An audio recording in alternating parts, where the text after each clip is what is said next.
राजकीय बालिका inter college छोटी जुबली लखनऊ से। आज हम क्लास 12 की भूगोल पढ़ेंगे। बच्चों, पिछली क्लास में आपकी जो किताब है मानव भूगोल की मूल सिद्धांत, उसका दूसरा अध्याय हम शुरू कर चुके हैं। सबसे पहले तो एक छोटा सा रिवीजन कर लेते हैं कि हम लोगों ने क्या किया था। तो जो आपका दूसरा अध्याय है उसका नाम है विश्व जनसंख्या, वितरण, घनत्व और वृद्धि। बच्चों, पिछली क्लास में हमने जाना कि जनसंख्या वृद्धि दर से आप क्या समझते हैं। फिर हमने देखा कि जनसंख्या वृद्धि के प्रकार क्या हैं, कितने प्रकारों से जनसंख्या में वृद्धि होती है। इसके बाद हमने बात करी थी जनसंख्या के प्रमुख घटकों के बारे में।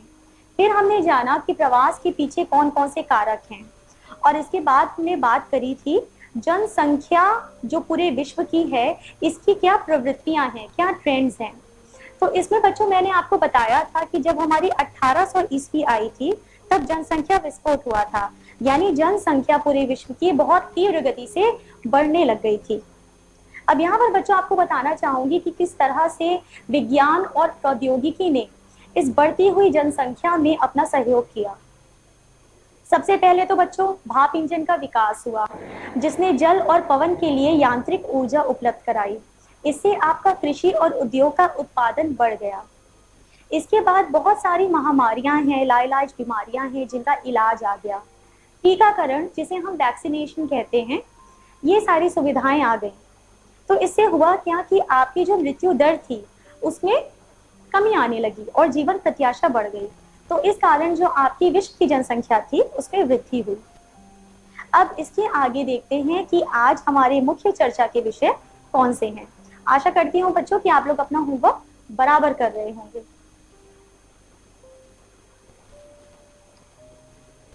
आज हमारे जो मुख्य चर्चा के विषय हैं, सबसे पहले तो विश्व जनसंख्या के दोगुने होने की अवधि, विकसित एवं विकासशील देशों में जनसंख्या, विश्व जनसंख्या वृद्धि के आंकड़े, जनांकीय संक्रमण, जनसंख्या नियंत्रण के उपाय, और सबसे आखिर में हम करेंगे थॉमस माल्थस का सिद्धांत जो 1798 में प्रतिपादित हुआ था। तो चलिए शुरू करते हैं बच्चों। विश्व जनसंख्या के 2 गुना होने की अवधि। अब यहाँ पर आप देखेंगे बच्चों कि आपकी जो विश्व की जनसंख्या है, इसे प्रारंभिक 1 करोड़ होने में 10 लाख से भी अधिक वर्ष लग गए थे, और इसी जनसंख्या को 5 से 6 अरब होने में मात्र 12 वर्ष लगे हैं। तो अभी आप देखेंगे कि किस तरह आपकी विश्व की जनसंख्या बहुत तेजी से बढ़ रही है और इसके दोगुने होने की अवधि कम होती जा रही है। इसे हम समझेंगे इस टेबल के द्वारा। तो आइए देखते हैं क्या लिखा है। जनसंख्या की अधिकतम वृद्धि विकासशील देशों में हो रही है। यहाँ ये बता रहे हैं कि जो आपके विकासशील देश हैं, यहाँ सबसे ज्यादा जनसंख्या में वृद्धि हो रही है, यानी कि यहाँ जो आपका जन्म दर है इसमें वृद्धि हो रही है। आपके विकासशील देश जैसे कि आपका भारत आ जाता है, श्रीलंका आ जाता है, पाकिस्तान आ जाता है, यहाँ पर जनसंख्या वृद्धि बहुत तेजी से हो रही है। यहाँ जनसंख्या विस्फोट हो रहा है। जैसा कि मैं आपको बता चुकी हूँ बच्चों कि जनसंख्या विस्फोट में जो आपका मृत्यु दर है और बाल मृत्यु दर है ये घट जाता है, कम होने लगता है, और आपका जन्म दर और जीवन प्रत्याशा बढ़ जाती है, जिसके फलस्वरूप आपकी जनसंख्या खूब तेज गति से बढ़ने लगती है। अब यहाँ पर बच्चों एक टेबल बना हुआ है। सबसे पहले कॉलम में काल, समय के बारे में आपको पता चल रहा है, दूसरा कॉलम है जनसंख्या का, और तीसरा कॉलम है दोगुना होने की अवधि का। यहाँ पे आप देखेंगे 10,000 ईस्वी पूर्व आपकी जनसंख्या थी 50 लाख। फिर जब हम आते हैं 1650 ईस्वी में, यहाँ आपकी जनसंख्या हो गई 50 करोड़, और ऐसा होने में कितना समय लगा? 1500 वर्ष मात्र। जब आप उधर 10,000 और 1650 को माइनस कर देंगे तो आपको पता लग जाएगा कि कितने वर्ष में आपकी ये जनसंख्या 50 लाख से 50 करोड़ हुई है।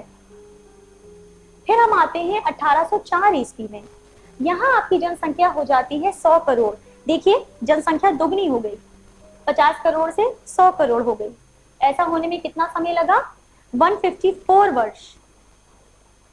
फिर हम आते हैं 1927 ईस्वी में, आपकी जनसंख्या 100 करोड़ से बढ़कर 200 करोड़ हो गई। देखिए यहाँ पर कैसे जनसंख्या दुगनी होती जा रही है। ऐसा होने में 123 वर्ष लगे। अब इसके बाद 1974 ईस्वी में आप देखेंगे बच्चों कि आपकी जनसंख्या 400 करोड़ हो गई, फिर दुगनी हो गई। 200 से बढ़कर कितनी हुई? 400 करोड़। ऐसा होने में कितना समय लगा? 47 वर्ष। फिर हम आते हैं 2025 ईस्वी में। इसमें आपकी जो जनसंख्या है ये एक प्रक्षेपित संख्या है 800 करोड़ की। इसमें भी आप देख रहे हैं कि डबलिंग हो रही है। ऐसा होने में कितना समय लगेगा? 51 वर्ष। तो यहाँ पर आप देख रहे हैं कि कैसे आपकी जनसंख्या निरंतर बढ़ती जा रही है और आपकी जो जनसंख्या के दोगुने होने की अवधि है ये आप देखेंगे निरंतर कम होती जा रही है। तो ये है हमारा मतलब विश्व जनसंख्या के दोगुने होने की अवधि से। अब आइए बच्चों नेक्स्ट देखते हैं। जनसंख्या वृद्धि, विकसित देश, विकासशील अथवा पिछड़े देश। अब जब हम बात करते हैं विकसित देश की, तो विकसित देशों में जनसंख्या वृद्धि धीमी गति से है। इसका मुख्य कारण क्या है? क्योंकि यहाँ के लोग शिक्षित हैं, जागरूक है। क्योंकि ये शिक्षित है, जागरूक है, इसलिए आपको इन देशों में जन्म दर कम मिलेगी। इन विकसित देशों के अंतर्गत आपका पश्चिमी यूरोप आ जाता है बच्चों, संयुक्त राज्य अमेरिका आ जाता है, जापान आ जाता है। फिर जब हम आते हैं विकासशील या पिछड़े देशों में, तो इसमें क्या होता है? इसमें आपकी जनसंख्या की वृद्धि काफी तीव्र गति से हो रही है। इसका प्रमुख कारण क्या है? क्योंकि यहाँ के लोग अशिक्षित हैं, अनएजुकेटेड है, अनभिज्ञ हैं, यानी कि अनअवेयर है, उन्हें ज्यादा जानकारी नहीं है। अब आपके जो विकासशील देश हैं इसमें आपका भारत आ जाता है, पाकिस्तान आ जाता है, श्रीलंका आ जाता है। और आपके जो पिछड़े देश हैं इसमें आपका अफ्रीका आ जाता है, जो कि एक अविकसित देश है। तो आप यहाँ देख रहे हैं कि किस प्रकार जो जनसंख्या है ये विकासशील देशों में ज्यादा तेज गति से बढ़ती है विकसित देशों की तुलना में। आइए अब आगे देखते हैं। विश्व जनसंख्या वृद्धि दर। जनसंख्या वृद्धि और आर्थिक विकास में ऋणात्मक सह संबंध है। यहाँ आपको ये बताया जा रहा है कि अगर कोई देश ऐसा है जिसका आर्थिक विकास बहुत अच्छा है, वहाँ की आर्थिक उन्नति अच्छी है, तो वहाँ पर आप जनसंख्या में वृद्धि कम पाएंगे। दूसरे हाथ पर अगर आप विकासशील देश लेते हैं या फिर आप अविकसित देश लेते हैं, क्योंकि ये अभी इनका जो आर्थिक विकास है बहुत अच्छा नहीं है, आर्थिक रूप से पिछड़े हुए हैं, तो यहाँ पर आप देखेंगे कि जनसंख्या की जो वृद्धि है वो तीव्र गति से है। ये ज्यादा जनसंख्या वाले देश हैं, इसीलिए यहाँ कहा जा रहा है कि जनसंख्या वृद्धि और आर्थिक विकास में ऋणात्मक सह संबंध है। अब बच्चों यहाँ पर एक टेबल दिया हुआ है, एक तरफ देश और एक तरफ आपको वृद्धि दर बताई जा रही है। इस कॉलम में आपको 1990 से 95 के बीच का वृद्धि दर पता चल रहा है। इस कॉलम में आपको 2010 से 15 के बीच का वृद्धि दर पता चल रहा है। तो आइए एक बार देखते हैं। सबसे पहले बात करते हैं विश्व की।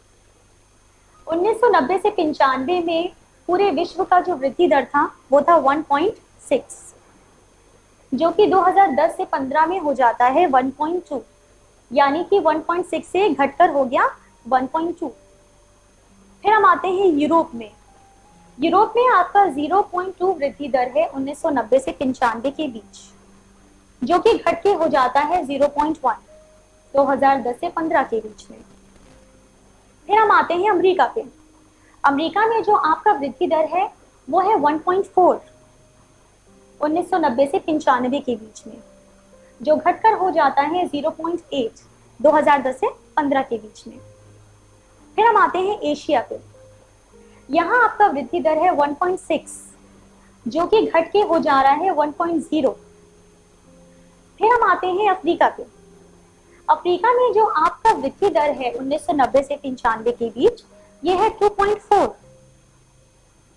2010 से 15 के बीच में अफ्रीका का जो वृद्धि दर है 2.6 है, यानी कि ये बढ़ गया है। तो यहाँ पर आप देख रहे हैं कि अफ्रीका जो कि एक अविकसित देश है, इसका जनसंख्या का वृद्धि दर 2.4 से बढ़कर 2.6 हो जाता है। अब यहाँ पर बच्चों आप देखेंगे कि किसी देश की जो वार्षिक वृद्धि दर है वो कम हो सकती है, बावजूद इसके उस देश की जनसंख्या बढ़ सकती है। प्रसव के दौरान मृत्यु दर की भांति बाल मृत्यु दर भी बढ़ सकती है, अधिक हो सकती है। तो बच्चों ये है आपका विश्व जनसंख्या वृद्धि दर। अब यहाँ पर मैं आपको बताऊंगी कि ये जो जनसंख्या में परिवर्तन है इसका क्या प्रभाव है। सबसे पहले तो बच्चों जो इसका प्रमुख प्रभाव है वो संसाधनों पर है। ये जो बढ़ रही है जनसंख्या इतनी तीव्र गति से, इसका सबसे ज्यादा प्रभाव पड़ता है संसाधनों पर, क्योंकि जनसंख्या बहुत तेजी से बढ़ रही है और जो हमारे संसाधन है वो इस बढ़ती हुई जनसंख्या को पोषित करने में असक्षम है। साथ ही साथ आप देखेंगे कि HIV एड्स जैसी महामारी ने अफ्रीका में स्वतंत्र राष्ट्रों के राष्ट्रमंडल के कुछ भागों में और एशिया में काफी हद तक जो मृत्यु दर है उसको बढ़ा दिया है, जिस कारण से इन देशों के कुछ भागों में जनसंख्या की वृद्धि धीमी हो गई है। आइए बच्चों अब नेक्स्ट देखते हैं क्या है। अब हम बात करेंगे बच्चों जनांत्रिकी संक्रमण के बारे में। ये एक बहुत इंपॉर्टेंट संकल्पना है। इस संकल्पना का प्रतिपादन किया था वॉरेन थॉमसन ने।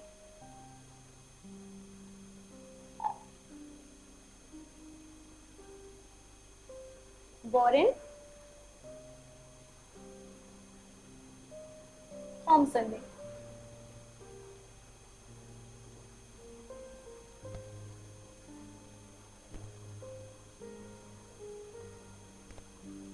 अब जो इनके जनांत्रिकी संक्रमण की संकल्पना है इससे हमें क्या पता लगता है। इसका उपयोग किसी क्षेत्र की जनसंख्या के वर्णन तथा भविष्य की जनसंख्या के पूर्वानुमान हेतु किया जा सकता है। अब यहाँ पर आप देखेंगे कि किस तरह से परिवर्तन होता है। जो मनुष्य हैं वो ग्रामीण, खेतीहर हैं, अशिक्षित हैं, ये उन्नति करते हैं और इनका परिवर्तन हो जाता है। कैसे? ये नगरों में रहने लगते हैं, शिक्षित हो जाते हैं, औद्योगिकरण हो जाता है। साथ ही साथ जो आपका उच्च जन्म दर है और उच्च मृत्यु दर है ये परिवर्तित हो जाती है निम्न जन्म दर में और निम्न मृत्यु दर में। तो बच्चों जो आपका जनांत्रिकी संक्रमण है इसकी 3 प्रमुख अवस्थाएं हैं। आपको बहुत अच्छे से इस संकल्पना के बारे में पता होना चाहिए। तो सबसे पहले एक बार देख लेते हैं 3 अवस्थाएं। प्रथम अवस्था, द्वितीय अवस्था, तृतीय अवस्था। प्रथम अवस्था में आप देखेंगे कि आपकी जनसंख्या वृद्धि धीमी गति से हो रही है। द्वितीय अवस्था में आप देखेंगे कि आपकी जनसंख्या वृद्धि काफी उच्च है, तेजी से आपकी जनसंख्या में वृद्धि हो रही है। तृतीय अवस्था में आप देखेंगे कि आपकी जनसंख्या वृद्धि स्थिर है या मंद है, मंद गति से आपकी जनसंख्या में वृद्धि हो रही है। आइए बच्चों इस पूरे जनांत्रिकी संक्रमण को हम डायग्राम से समझने की कोशिश करते हैं।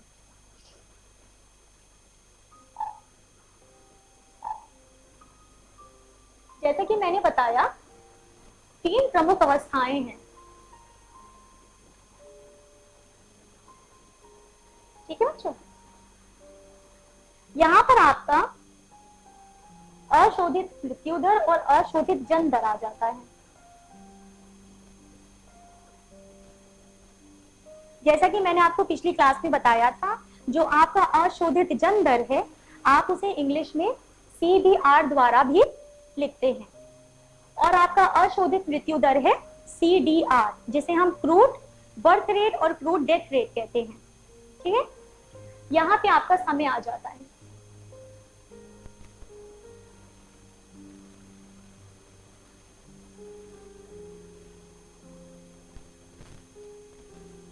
इसके द्वारा मैं आप लोगों को बताने की कोशिश करूंगी वो कौन सी 3 प्रमुख स्टेजेस हैं जनांत्रिकी के संक्रमण की।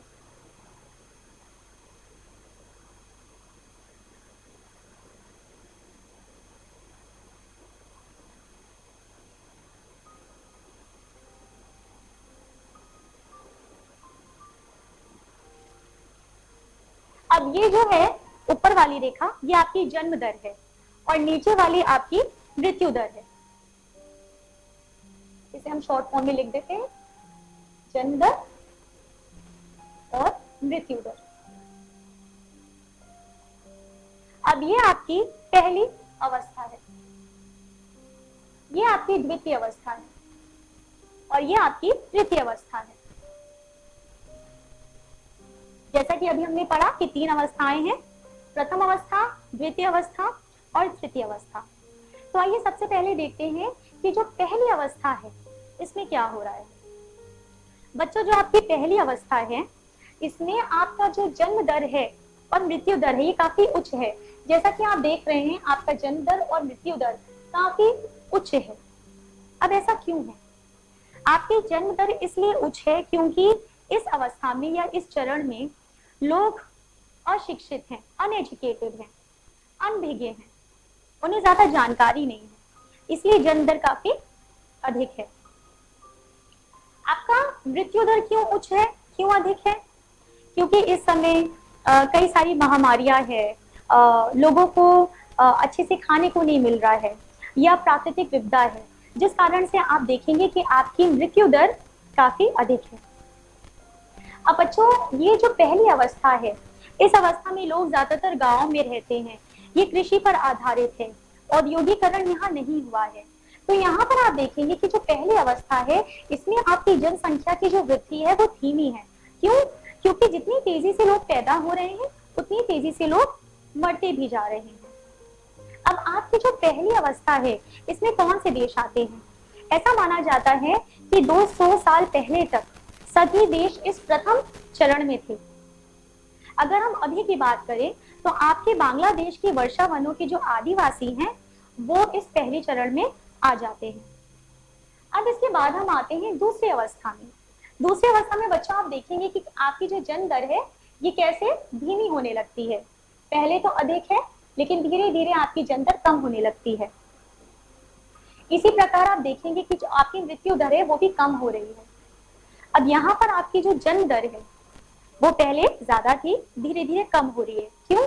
क्योंकि ये विकासशील देश हैं, विकासशील देश हैं, इनमें अभी चीजें धीरे धीरे विकसित हो रही हैं, लोग धीरे धीरे शिक्षित हो रहे हैं, जागरूक हो रहे हैं, इसलिए आपकी जन्म दर धीरे धीरे नियंत्रण में आने लगती है, कम होने लगती है। यहाँ पर आपका मृत्यु दर क्यों कम होने लगता है? क्योंकि अब यहाँ पर जो मेडिकल फैसिलिटीज है, चिकित्सीय सुविधाएं, वो धीरे धीरे विकसित होने लगी हैं। तो यहाँ पर आप देखेंगे कि जो आपका मृत्यु दर है वो भी कम होने लगता है। तो दूसरी अवस्था में आप देखेंगे कि आपकी जनसंख्या वृद्धि उच्च है, ज्यादा है, जनसंख्या की वृद्धि तेज गति से हो रही है। अब इस दूसरी अवस्था के अंदर जो आपके देश आते हैं इसमें आप देखेंगे कि आपका जो भारत है और श्रीलंका है वो इस दूसरी अवस्था के अंतिम चरण पे है इस समय। इसके अलावा आप देखेंगे कि दूसरी अवस्था में आपका पेरू आ जाता है। तो जैसे कि अभी हमने देखा, पहली अवस्था में आपके अविकसित देश आते हैं, दूसरी अवस्था में आपके विकासशील देश आते हैं। अब आइए हम देखते हैं तीसरी अवस्था में क्या होता है। तीसरी अवस्था में बच्चों जो आपका जन्म दर है और मृत्यु दर है ये काफी तेजी से कम हो जाते हैं। अब ऐसा क्यों होता है? सबसे पहले तो आपकी जन्म दर यहाँ पर इसलिए घट जाती है क्योंकि यहाँ के लोग शिक्षित हैं, यहाँ के लोग जागरूक हैं, इसलिए जन्म दर यहाँ पर कम है। आपकी मृत्यु दर क्यों कम है? क्योंकि यहाँ पर साइंस में और जिसे हम विज्ञान कहते हैं और मेडिकल फैसिलिटीज ने बहुत इंप्रूवमेंट करी है। तो ये जो है विकसित देश हैं, यहाँ पर आपकी जो चिकित्सीय सुविधाएं हैं वो बहुत ही अच्छी हैं, बहुत अच्छे अच्छे हॉस्पिटल्स हैं, जिसके कारण आप देखेंगे कि यहाँ जो आपकी मृत्यु दर है वो काफी कम है और जीवन प्रत्याशा साथ ही साथ अधिक है। तो इस तीसरी अवस्था में आप देखेंगे कि जो आपकी जनसंख्या की वृद्धि है वो स्थिर है या फिर मंद गति से हो रही है। अब इसके अंदर आपके विकसित देश आते हैं जैसे कि जापान हो गया, संयुक्त राज्य अमेरिका हो गया, कनाडा हो गया। तो ये सारे देश आते हैं आपके विकसित देशों के अंतर्गत। तो बच्चों ये 3 आपकी प्रमुख अवस्थाएं हैं, पहली, दूसरी और तीसरी, आपको अच्छे से पता होना चाहिए। अब आइए इसके बाद देखते हैं कि हमें क्या करना है। जनसंख्या नियंत्रण के उपाय। जैसा कि मैंने आपको अभी बताया बच्चों कि इतनी तेजी से जनसंख्या की वृद्धि हो रही है, इस समय जो हमारी विश्व की जनसंख्या है वो 700 करोड़ का आंकड़ा पार कर चुकी है। अब इस बढ़ती हुई जनसंख्या को नियंत्रण में लाना बहुत जरूरी है। जैसा कि मैंने आपको बताया, ये दौर चल रहा है जनसंख्या विस्फोट का, यानी कि जनसंख्या वृद्धि बहुत तीव्र गति से हो रही है, जिसके कारण बहुत सारी दिक्कतें उत्पन्न हो रही हैं। संसाधनों पर आप देख रहे हैं कि ज्यादा दबाव पड़ रहा है। जो इस समय संसाधन है वो इस बढ़ती हुई जनसंख्या को नहीं पोषित कर पा रहे हैं। तो यहाँ पर हमारी ये जिम्मेदारी बनती है कि कैसे हम जनसंख्या को नियंत्रित करें। तो इसके हेतु उपाय बताए जा रहे हैं आपको। अब यहाँ पर बच्चों आप एक चित्र देख रहे हैं, इस चित्र द्वारा प्रचार किया जा रहा है, पब्लिसिटी की जा रही है, ताकि लोगों को पता चले कि जो महिलाएं हैं उनकी सेहत और उनका स्वास्थ्य अच्छा रहना बहुत जरूरी है। तो यहाँ पर आप देखेंगे कि मेनली प्रचार किया जा रहा है। अब इसके अंतर्गत 3 पॉइंट्स हैं। सबसे पहले परिवार नियोजन आता है, दूसरे नंबर पर आपका शिक्षा आता है, तीसरे नंबर पर आता है प्रचार, गर्भ निरोधक की सुगम उपलब्धता।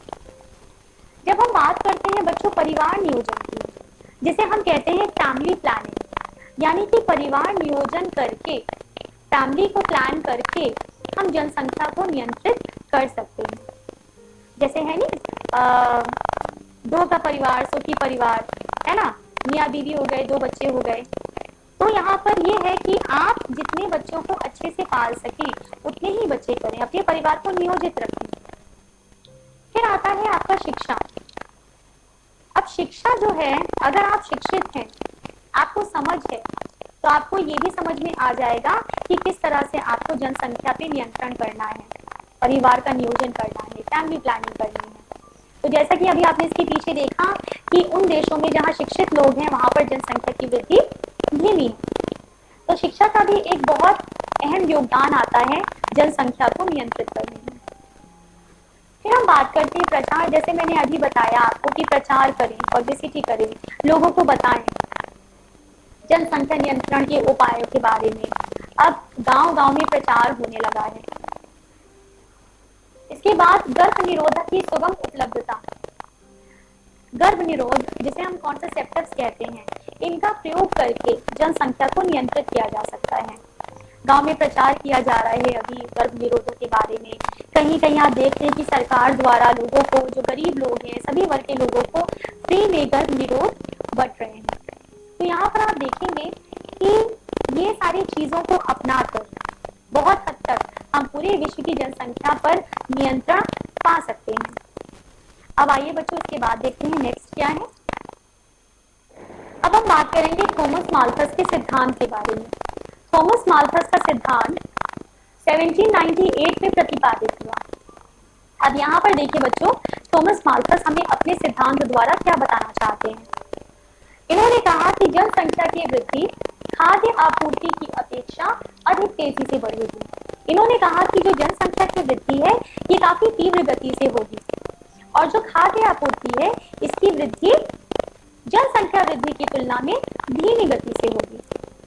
यहाँ पर इन्होंने हमें बताया कि आपकी जो जनसंख्या वृद्धि है ये जमाती अनुपात से होगी, जिसे आप ज्योमेट्रिकल रेशियो बोलते हैं। जैसे 2 है, फिर 4 हुई, फिर 8 हुई, फिर 16 हुई।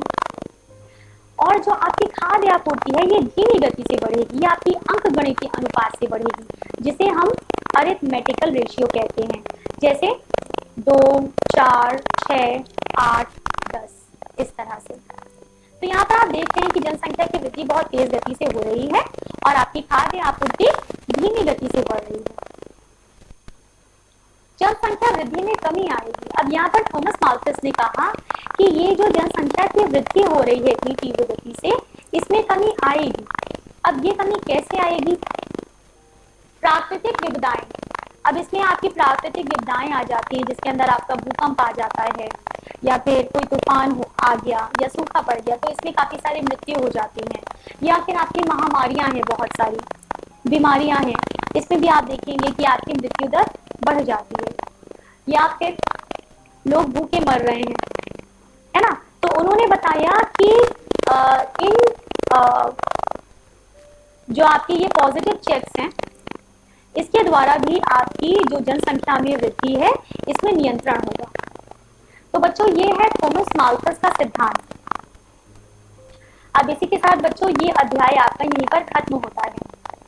तो बच्चों आज हम लोगों ने बहुत सारी इंटरेस्टिंग चीजें पढ़ी। सबसे पहले हमने देखा विश्व जनसंख्या के दोगुनी होने की अवधि। फिर हमने देखा कि किस तरह से जो जनसंख्या में परिवर्तन है इसका प्रभाव पड़ रहा है। फिर हमने पढ़ा कि आपकी जनसंख्या को नियंत्रण करने के कौन से उपाय हैं।